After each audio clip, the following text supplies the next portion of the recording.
we're going to talk about career related topics today. And if you have any questions, either career related or your work related or about anything else, feel free to post it on the chat and we'll address them. How exciting! Yeah, we're telling you all about Career Clinic as well. Our marvelous launch day on the 29th of June in Woo! Cambridge. We have a marvelous program lined up with all sorts of great things for you. And we are hoping that this movement of the Career Clinic helping you to get unstuck or to pivot or to move on to the next stage, whatever it is your thing, we are going to have lots of events, we hope, over the coming months that will help you to realign and find whatever is the next thing for you. Our tagline is your career, your way, and we really do mean that. We don't want to give the generic advice that you often see just posted. We want to give you tools, we want to give you a space, and we want to give you guidance that will help you make choices that are meaningful for you. Yeah, intentional career decisions. Oh, I better post that we're Yeah, we doing have quite events. a few people on here. Thanks everybody for joining. What we'll do today is so feel free to post any questions on the chat, and we also have some questions in mind that we'll be discussing. Let's see how it goes. So, how about Farah? We start with a little question that I have. I'll ask you the question. So, let's talk about hitting the plateau in a career.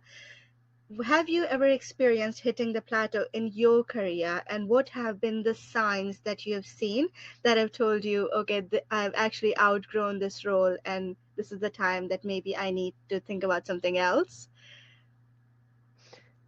While we wait for some comments perhaps in the chat, please do feel free to share. Hmm. Maybe I'll jump in because this has happened to me more than once.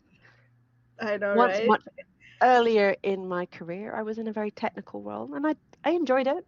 There were lots of challenges in there in the best possible way of challenges. Yeah. Um, I'd been there a long time. I'd even got promoted within like the rungs of the same role. But in the end, there was really nowhere for me to go in that organization, not because they were bad. That was actually a really lovely organization. There were great people there. Actually had a great set of leaders and bosses who gave me lots of opportunities. But the organization was not really big enough or growing for me to Mm, expand into those roles where I learned lots of skills, moving from technical to running projects, looking at how a work was organized, having a team that I was running as well. And it was really hard to get rewarded for those things just because there wasn't space in the organization for another one of a person that shape. And I wish I'd had something like Career Clinic at that time because I was stuck and I stayed in that role probably 5 years too long. wow, that's really long. I don't think I've ever Yeah. stayed at 5 years in a row. Well, that's 5 years That's too really long. long, and I was Too there a long. decade. So the first 5 years were good. I moved up the rung and learned lots of things, but then I kind of got stuck and I didn't know what I wanted to do. My career was changing shape, my Yeah. skills were changing shape, and I didn't know what that meant. Do you think In like having more awareness around personal brand might have helped you navigate at that stage to maybe make that decision sooner, or anything else that would have helped you make that decision sooner? Yeah, um, what I really think was hard for me at the time was Mm, trying to figure out what my skills really were now that I mm, was moving away from the role that I'd been in. So I wasn't able to articulate it. I wasn't able to write it down. I wasn't able to speak about it. It was really hard. oh It was I feel bad for my younger self here, but I didn't really have that guidance or structure. I also didn't have a point to connect with what mattered to me. I thought jobs were just jobs, you know? You turn up, you do the thing you're told to do and you get paid. And that's true, right? And we all need to eat and we need roofs over our heads and all of that and grateful for all of that. But there comes a point when you have a certain sort of movement and trajectory in your career and you kind of yeah. want to do more because you have more to give. And I knew that there was something in that, but Yeah, I wasn't quite sure what it was, which is why it took me so very long, far too long, to figure out that I needed to try something else. And I got lucky with that particular move as I randomly tried something else. And although the first year didn't work out too well, it pushed me into a really good move. But that's but good. it You took just a because it little bit of turned a out risk. all right, yeah, it doesn't mean it was the best way to do it. Mm. I do it differently now. How about you, Gaha? Yeah, I actually hit a plateau stage every now and then because I have this thing about getting bored. I get bored all the Mm. time very quickly, and I have to have like so many different streams of work to keep myself from getting bored. So if I notice in a job or even in business that I'm just getting bored too often, a little bit boredom is normal for me because that happens too quickly. But if I'm getting bored a bit too much, then I just know I've outgrown this role. And also, if I'm not waking up being excited about working on something, like if I'm waking up in the morning and I'm just not excited about working that day or just not looking forward to that project, that's just not me. I'm usually a very excited person. I have like I get excited about everything. And if I'm just waking up feeling meh, then that's just not the vibe. And that tells me that I need to move on. And that has happened a lot as well. That's why I am where I am today. I have like moved so many roles, and which is good. All very good learning, but now I know what a plateau looks like. So if you know what a plateau looks like, and we've been designing this career clinic along with our marvelous colleagues, Bernice and Chris and Jan, what out of all of those things might have helped at the time? Mm, I think the most thing that would have helped me would be making space for myself. So we'll be having a talk around making space so you can focus And your some energy on, exercises too, yeah. yeah, so you can focus your energy on things that really matter and that can give you clarity in your career.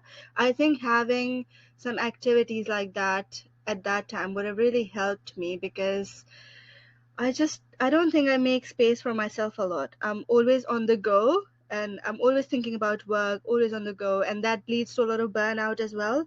So I think just having more, that's still a process that I go through even now, that I am always learning about pacing myself more. So I think that would have helped me more if I could just make space at that time and just understand that I am actually hitting a plateau Mm, and how to prioritize the things that actually would add value in my career yeah. journey. And I think that's one of the great things, having had a wonderful sneak peek at Chris's session, who will be opening the day, is Woo! that around what that does to your nervous system as well. That Mm-hmm. it is not just putting aside an hour and doing a thing, or I am making space now. It's about Yeah, understanding the signals that you have in your yeah, head, in your body, in your timetable, whether you're playing calendar Tetris, trying to fill everything in. I play calendar Tetris too much. yeah. Um, so what it Guilty. is that the signals are and what the consequences are. Sometimes you mentioned burnout and extreme exhaustion. So what is it that we can do to align our energy um, with what matters to us, and taking the time to be a bit more. We talked about intention a bit earlier. Yeah. Yeah. I will also remind people if there's any new joinees, if you have any questions, feel free to type a comment and we'll address it either in this call or we'll get back to you on the comments later on. So feel free to type anything on the comments. And thank you for joining if you're a new Yeah. joiner. Okay, let's Yeah, wonderful. And just if you have any questions about what Career Clinic is and what we're planning to do, we'd love to hear those questions too. Maybe we should loop back and say why we started yeah, this collaboration, because there's five of us on it. That's quite a lot of us being passionate to spend so many hours between the beginning of this year and now to our launch. What what yeah. what enticed you in? Go ahead. Well, I was really excited because, again, going back to the point that I have felt shaky in my career several times. And also, I have pivoted my career quite a lot throughout my journey. I started with design and then marketing, like design as in graphic design, and then marketing and UX UI design, which also is quite different than like learning a lot about coding, and now building creative communities, which is really different from like graphic design where I Mm. started from. So it's just quite a lot of like pivoting in my career, which has been really good and organic, but also it's come with quite a lot of uncertainty from time to time where I felt lost that, okay, what's going on? Now what to do? Now, for example, okay, AI is coming in, now what to do? So it's just to address that uncertainty. If I had a program like Career Clinic, I think that would have really helped me, like, sort of get grounded and looking back to the basics on what my values are and what I want to do, instead of like panicking on like new technology and how I need to pivot around it. Instead of that stress, I would have like looked more at my skills and my values and why I do the work that I do. That's why I've been a part of Career Clinic, just to bring that, like like just to reduce that stress part from people's life Yeah. when career gets uncertain, and just to feel more relaxed around navigating career. And also, I'll be doing the networking session, which I absolutely love doing. So that's another reason on why I joined Career Clinic. What about you? Well, I think very much the same as you, and also the others on the team. We've all been through so many situations Yeah. in our careers, and it's a little bit about giving back, just as you were saying, in terms of sharing some of the experiences. Been through some fairly lumpy times, and maybe you are having lumpy times yourself, and maybe there is a way to help people to deal with that lumpiness, to get through it in a way that I didn't have the support. So it would be nice to help people. And just over the last sort of, well, 15, 18 months or so, I've been on a major journey as well, in terms of uh, reorgs, redundancy, starting a Yeah. business, or all of this. And over that time, the number of people I've had in my network, so people I've worked with before, friends, colleagues, who've called me up saying, good gracious, this reorg is happening, or I think I'm going to be made redundant, or I've survived a redundancy and it's really hard to be a survivor too. Yeah, it's so hard. What do I do? What did you do when you were going through that? And I found I always had something to say, not just in terms of, well, here's some advice, because everybody's situation is different, but into really listening to their problems and trying to find a way through it with them. Having someone on the journey with you, I think, is Absolutely. valuable. And I'd like to be on a journey with some good people who are having some troubles, in a way that well, certainly the two of us have been on this journey over Yeah. that period of time as well, and it's been so valuable just to have somebody that you trust, that Yeah. you know has experience of these situations, and you can open up to. Yeah. And maybe sometimes you do need a rant, but also in a really, really practical way, to go, here is my thing, let's work through this together. What's one thing I can do to do something differently right Yeah. now? Because those things all stack up. You don't have to make the major change all at once. Sometimes it happens to you. I got made redundant, happened to me, major change happens all at once. Yeah. But sometimes you're planning, like in my earlier point where I outgrew a role, sometimes you're planning those steps. And I wish I'd had a Yeah. thinking partnership with somebody with experience to help me through that. So I'm Yeah. here to provide practical guidance, but in the shape that is your shape, not my shape.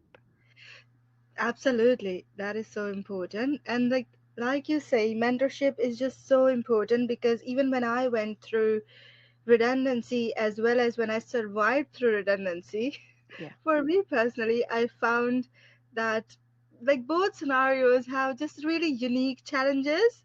And especially when I survived a round of redundancies and I stayed, that was just really, really that took a really bad impact on me, Yeah. because my team was gone, and then I stayed. But again, I just didn't know how to navigate my career now. Okay, what now? So at that stage, I think mentorship would have really helped me. And that, I think that's really good, that with career clinic, if we can provide even a little amount of support to someone, that would be very rewarding, because it's just so uncertain. And Yeah. even when you hear the rumors about like redundancies and reorgs, Yeah. it's just a panic. It's a panic of Yeah. it. Yeah. How do we navigate that uncertainty? How do we move through it while keeping we're going to be talking about our core values as well on the day, but how do Yeah, we keep that held close while we are going through situations that perhaps sometimes may require us to oh, be present in ways that we didn't really want to. At that time, you were talking about when we were working together, I had to make two of my own team redundant, and it was awful. It was absolutely a horrific experience to yeah, do that and then survive and then move on with the rest of the team and then have a new team and then get made redundant. It was a lot, right? So, and I'm sure a lot of people go through similar experiences. yeah. Every other person I talk to says there's a reorg brewing. It's maybe the second one At this time, in a year. it's sadly become really normalized as well. Like, because Oh, so yeah. many companies are going through reorgs, it's sort of become like a normal thing. Oh yeah, it's happening at ours, which I understand that it's because it's relatable for so many people, but it's sort of become normalized that this is a normal thing, that normal mindset Yeah. that you have to be in, that oh, you'll be made redundant. But it's just such a traumatic mindset. Like, Yeah, it's not it's a lot healthy at all. harder when it actually happens as well. I Yeah, was certainly expecting it for about 6 months, but when it actually hit and I got that letter in my inbox, I had a very visceral physical reaction. I knew it was coming. I actually wanted it to come, yeah, but I still had that moment of, uh, uh, yeah. what do I do? I'm not valued. It's about me, even though I knew it wasn't, right? But you have that moment that you have to cope with. And I think it's also important when we talk about resilience that we're not sort of being toxically positive. You Yeah, can't reframe yourself out of everything. But what you can do is rebuild, what you can do is plan, what you can do is move on, what you can do is make space, connect with your values, your skills, meet people, kind of keep yeah. yourself going through it because it isn't easy. Absolutely. And it's like so important to separate out the fact that you're being made redundant or going through reorg, and what you personally are and what your values are, because Yeah, sometimes these like overlapping lines just become too confusing, and a lot of people yeah, start feeling that you're not valued or that your yeah, skills are not good enough. But that's actually no, it's just the different thing that the company is going through. But it obviously yeah, takes a toll, and it's just a roller coaster. yeah, And yeah, completely. Yeah. that, on top of that, I also want to talk about networking a little bit. Oh, Even yes.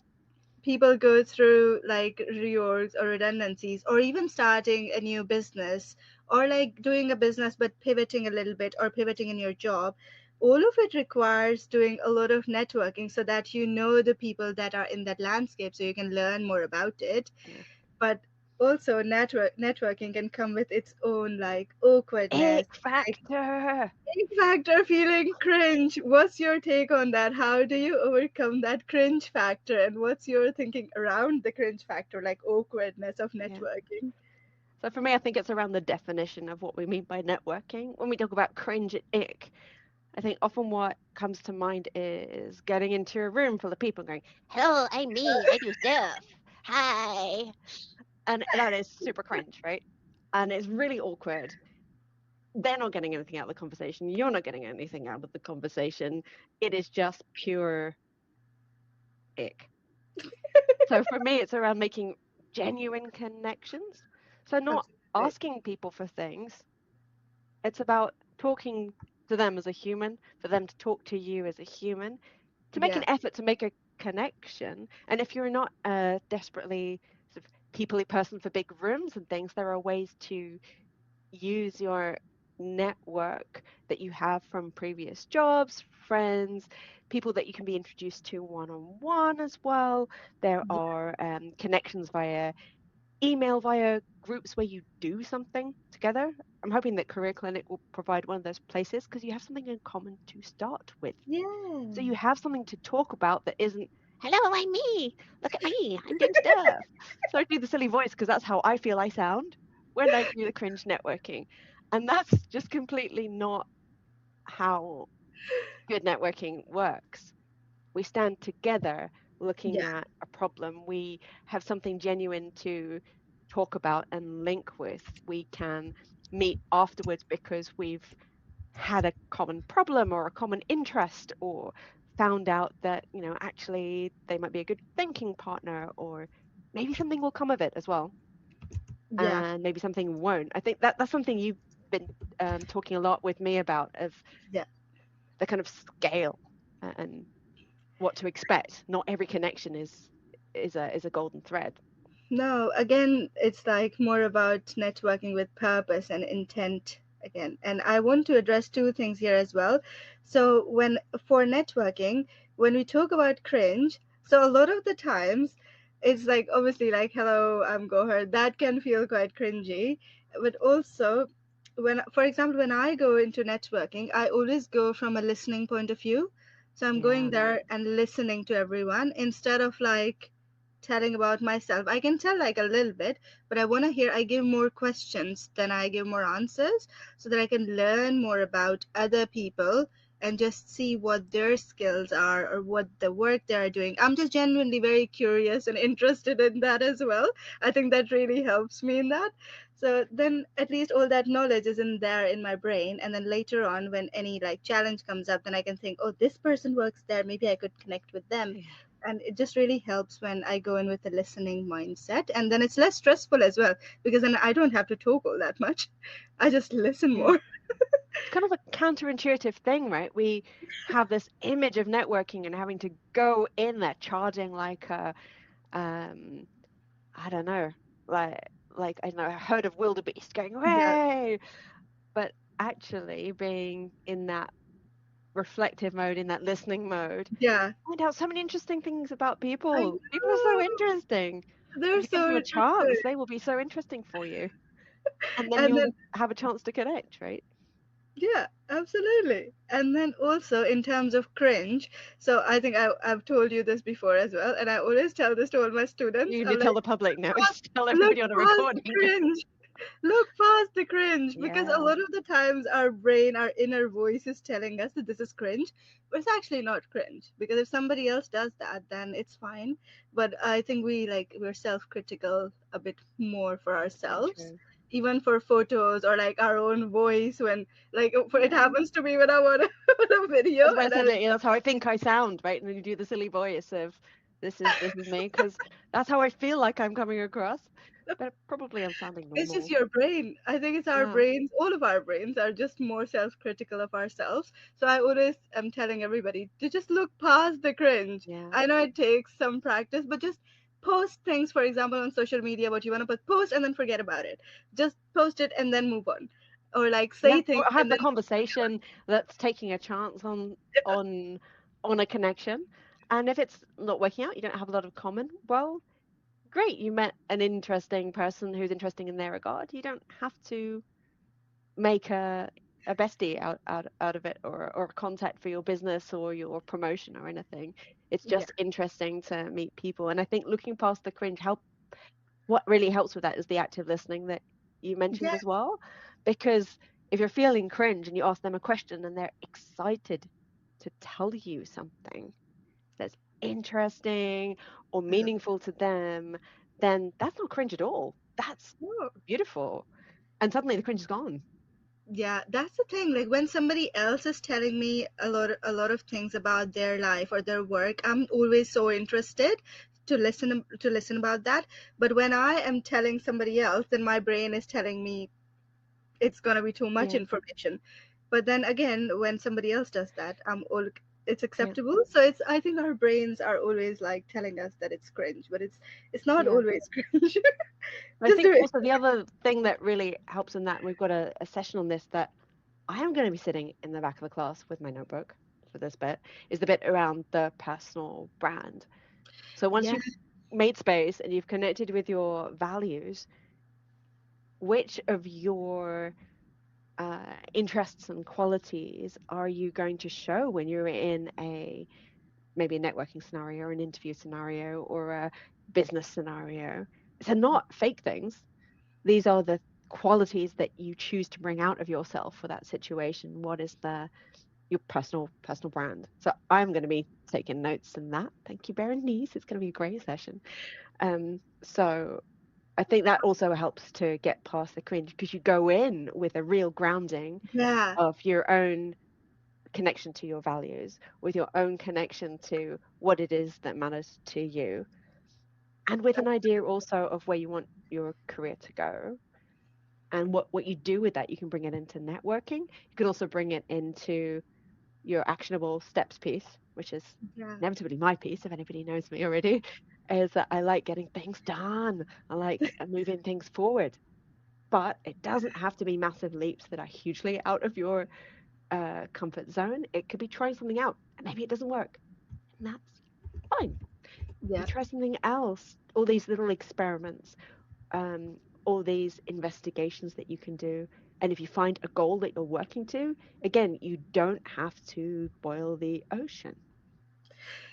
True. Boil the Um, ocean. What a great analogy. yeah, I think this is something that people say, and I was thinking about that because ocean has salt in it, which changes the boiling point of the water to Yeah, slightly very more than it true. would be other. I'll ease off the science right now. So sorry. And what about all the ocean, like marine life? What Well, are yeah, we? I think if the ocean is boiling, the planet is being consumed by the growing star that we have, our sun, which is, I believe, a few million years off. So maybe let's get back on topic and call about careers because that's far in the future that we don't have to worry about it within our lifetimes. Very true. So we still have, we'll be providing lunch as well, career clinic. So you don't have to Oh worry yeah, about bringing things. Just bring your notebook and where you can take notes on, or if you take notes on an iPad, whatever, wherever you take notes. And then it's quite a lot of hours. So we'll have regular breaks. So you can grab a yeah. coffee, you can have lunch, you can talk to people. So currently we have an early bird discount going on until Sunday. So you can grab your tickets now, and then it's a bit And a cheaper. third off, so it's a lot. Woo! Yeah. How exciting. And maybe we can recap a little bit about Career Clinic as well on what it is if people Yeah, have newly joined. fantastic. Let's. And then, yeah, I will leave it with you for recapping. Okay. You do it Okay, so much. that's great. I'll go. It's my turn. All right, sit up straight. Bring my best presenting face. So, Career Clinic, we are after helping people who are stuck in their careers. Maybe you want to pivot, maybe you want to move up in the ranks, maybe you've been made redundant, maybe you've survived a reorg, or maybe it's some other situation where you're just not sure about what's next. So we would like this to be a broad movement that we are kicking off with our launch event, which is a full day of both guided activities, presentations, and a chance to practice networking skills, talk to us, Woo! ask your questions, all of that kind of thing. We will be making some space, headspace, investigating what it takes to approach things with intention. Then we will be, that's with Chris, so thank you, Chris. Then we will be moving on to connecting with your values, what really matters to you, what is going to connect with your goals or your kind of core being. I mean, that sounds a bit fancy, but it is around kind of I'm doing this work. It means something to me. I enjoy the work. I'm good at it. All of that. So Jan's going to take that piece, and it's going to be, I think, more of a revelation in than it than values makes it seem, because it is so critical if you're going to have a satisfying career that it is meaningful to you, not Yeah. to me, not to No, Gauher, not to Jan, not to Chris or Bernice or your mum or your boss, you, very true. because you've got to live your life and you've got to do your career, and we spend a lot of time at work. So that's a super interesting and important piece. Then we'll be talking about how we encapsulate those values and present them as a personal brand, which is Berenice's piece. So that's going to be about, we're doing some of the more inward facing investigations and then how we show those to the world. Then we're going to have some lunch. Kids will be hungry by that point, like super hungry. And when we come back after that, we'll talk about actions. And I will be doing a session on how we put those sort of things into practice, what we can do to move things forward, what we do when things aren't quite working out, how to get back on track, what happens when you change your mind. That's okay, by the way. But how Yeah. do we um, change trajectory and how do we get to the places that we want to go? Bearing in mind also, this is a continuous journey. This is not, I found the right career and I'm in it forever. That is not how the world works. How do we navigate this complexity? How do you navigate within yourself to manage that? So a few skills and some exercises there. And then Gauher, you've got your networking session. Woo! Principles of networking, how to approach it. Some actual networking practice, I believe, as well in that. Yeah, a lot of research that goes behind networking. Even the networking can look like a very like front-facing job, but there's a lot of research that goes behind it. So we're Yeah, gonna talk about all of that in this session. Very exciting how to fantastic. take your personal brand and values and now use it to actually network. I love that. I'm so It's going to excited. be great. And there will be a chance as well as we head towards the end of our day to talk with each other, but also to talk to us, all the presenters, about anything that you want to surface, that is your own individual problem. Maybe we can help you along a little bit, Yeah. and a chance to see the kinds of things that we do and what we're aiming for with Career Clinic. Oh, that's so nicely explained, Farah. See, this is why I handed it over to you. You did it so well. I Oh, love thank you, it. Gauher. Thanks, everybody. This has been a great call. I really enjoyed talking to you, Farah, as always. Oh It's so yeah, likewise. It's always fun to have these conversations. It always flows so easily when we chat together. I hope you have enjoyed it as well. If you're here live, or maybe you're watching a recording as well. So very welcome, and we hope to hear from you. And if you can't make our event on the 29th, I mean, we'd love to see you there. We really would. It's in Cambridge, but if you can't make the event, get in touch anyway, because yeah, we would like to see what people are interested in. What's bugging you? absolutely. We are a friendly Um, bunch. You can always write us. yeah, exactly. Connect with us on LinkedIn, have a chat. We're happy to connect in that way, doing the Yeah, networking in a real, genuine way, I love it. setting an example, hopefully, taking Yeah, your advice. Go ahead. yeah, we'll do more of these lives as well. So keep an eye out, and we'll Yes, see you soon. Have a lovely rest of the day. fantastic, folks. Thank you. Bye.